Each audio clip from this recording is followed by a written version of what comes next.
So when we approached you for this talk show, you had a very interesting health concern that you wanted to talk to Lalitha about. So would you like to ask Lalitha?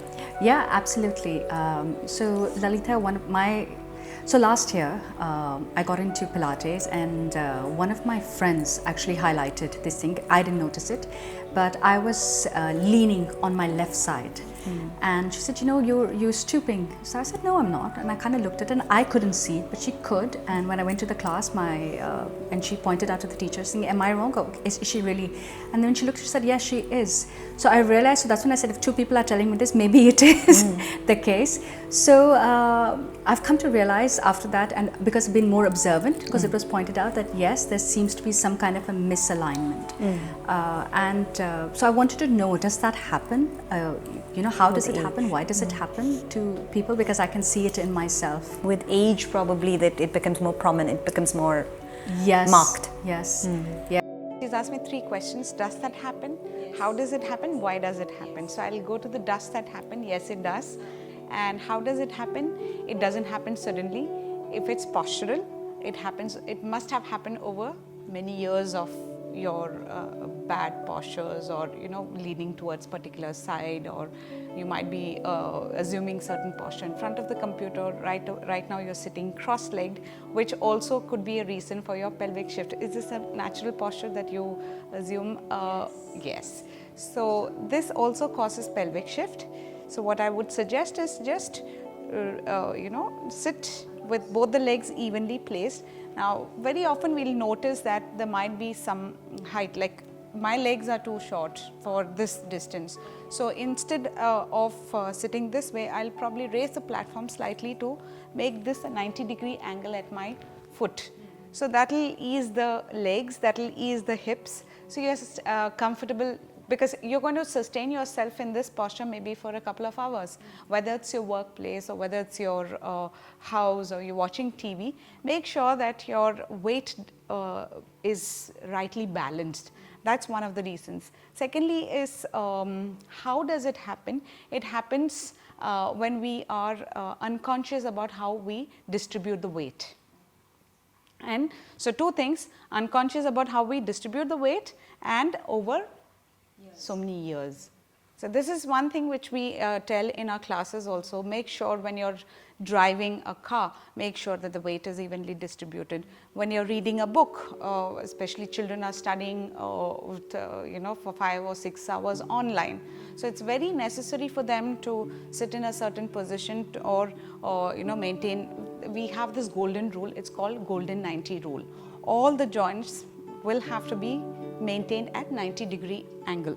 So if I'm sitting on the computer, we need to make sure that all the joints are at 90-degree angle. So your elbow, your hip, your knees, your ankles are all maintained at 90-degree angle.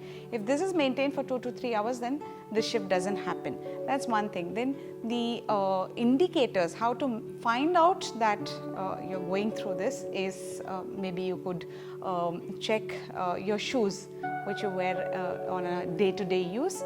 You can just flip them over and you will see how it happens. So you'll see all the pressure points may not be even on one shoe. It may be different on the other shoe. That means your weight alignment is imbalanced. Of course, pain is an indicator as well, isn't it?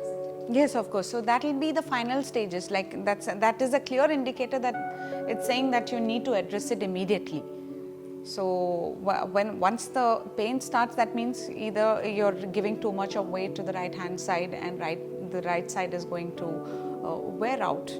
So you might develop an arthritic leg, knee, ankle, depends on which area you're distributing the weight. So I mean, because she said that when you have pain, it's an indicator that there is a misalignment. So typically, where does the pain start? Is it like in the the thigh, the knee, or? So it depends on what kind of activities that you're doing. For example, if there's a hip misalignment in the hip region, and you're going to sit for a long period of time in front of the laptop or computer, then the pain starts in the hip, not in the knee.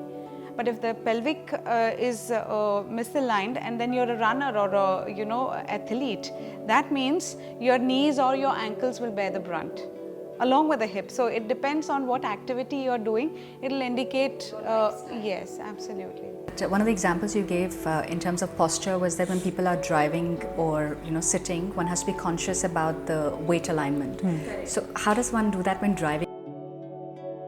And I think the 90-degree, you try to bring your seat forward to kind of maintain the golden 90 rule is difficult to maintain while driving, but make sure that the back is comfortable. And one of the it's a very simple thing, but very often it comes to my mind is because we had a case at our center who had a gentleman who had a misaligned hip.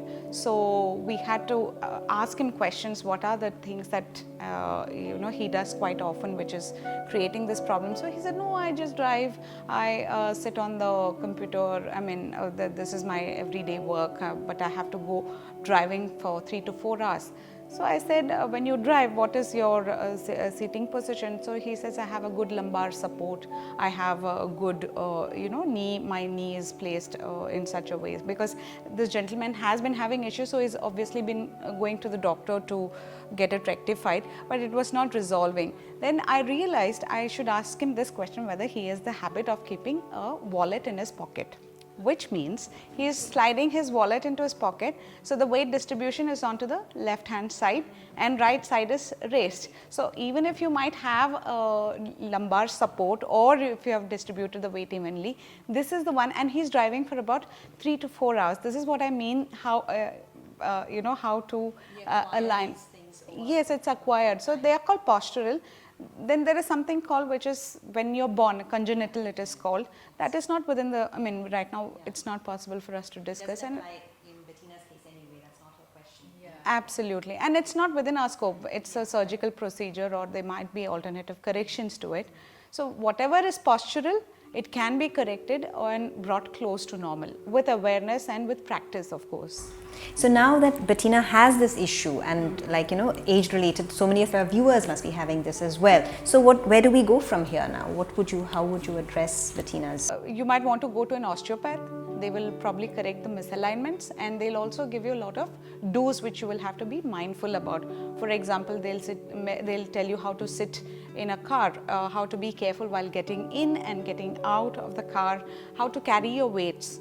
Now, one of the things which people are very careless about when they're carrying weights is one side of the body is slightly tilted. Now, that's going to accelerate or exaggerate the pelvic tilt. So how do you carry weights? So again, the golden 90 rule applies. All the time make sure that the elbows are bent and carry weights equally on both the sides. Rather than stretching the elbows, the biceps are very good weight lifters. So that's why if you see people who are using the biceps are very their arms are very strong. So use the biceps, they are there for a certain reason. Use them wisely. Bend your elbows and carry equal weight on both hands. That's one advice that we give, so that you have absolutely avoid the tilt. Then the other thing is when you're carrying bags on your shoulders, especially I see this with school children, when they carry the bags as backpacks. Maybe it's a style or what, I do not know. They like to carry it on one shoulders. Now that's also going to increase the scoliotic curve or whatever, or shorten one side of the muscle.